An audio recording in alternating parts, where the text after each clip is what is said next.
सभी को मेरा प्रणाम।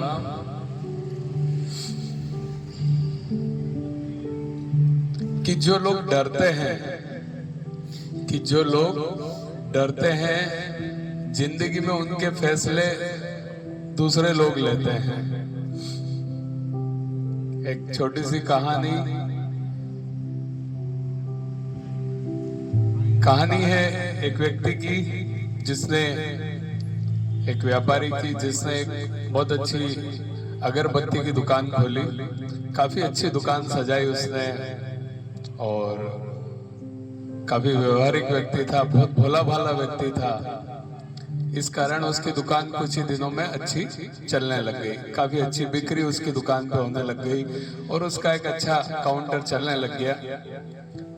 उस अगरबत्ती की दुकान के वहां बोर्ड लगा हुआ था कि यहाँ पर सुगंधित अगरबत्ती मिलती है। ऐसा बोर्ड उसकी दुकान पर लगा हुआ था। एक दिन एक व्यक्ति उनके पास आया और दुकानदार से बोला, उस व्यक्ति से बोला कि ये आपने जो बोर्ड पे लिख रखा है कि यहाँ पर सुगंधित अगरबत्ती मिलती है, तो ये लिखने की क्या जरूरत है? सुगंधित, दुनिया में ऐसी कोई जगह है जहाँ पर बदबूदार अगरबत्ती मिलती हो? तो आपने सुगंधित क्यों लिखा? मुझे ये बात अच्छी नहीं लगी। तो दुकानदार बोला हाँ बात तो सही कह रहे हो, बदबूदार अगरबत्ती तो होती नहीं है। तो वो पेंटर को बुलवाते हैं और सुगंधित मिटवा देते हैं। अब लिखा हुआ रहता है उनके बोर्ड पे, यहाँ पर अगरबत्ती मिलती है। कुछ दिनों बाद एक सज्जन और आते हैं और बोलते हैं कि साहब एक दिक्कत है मुझे। बोले क्या साहब बताइए क्या? बोले आपने बोर्ड पे लिखा रखा है कि यहाँ पर अगरबत्ती मिलती है, तो ये यहाँ पर क्यों लिखा है? वो तो अगरबत्ती मिलती है ये लिखो ना, यहाँ पर मिलती है तो यहाँ मिलती है। वो तो मतलब यहाँ पर लिखने की आपको जरूरत ही नहीं है, आपने यहाँ पर ऐसे ही लिख रखा है। तो भोला भाला व्यक्ति कहता हाँ बात तो सही कह रहे हो। फिर पेंटर को बुलाता है और यहाँ पर मिटवा देता है।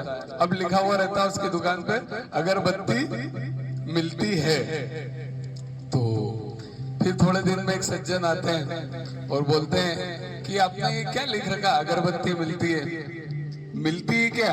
मिलती है, दुकान खोली है तो अगरबत्ती मिलेगी, इसमें क्या मिलती है लिखने की क्या जरूरत है आपको? तो उसने कहा यार बात तो सही कह रहे हो। फिर पेंटर को बुलवाता है और वो मिलती है भी मिटवा देता है।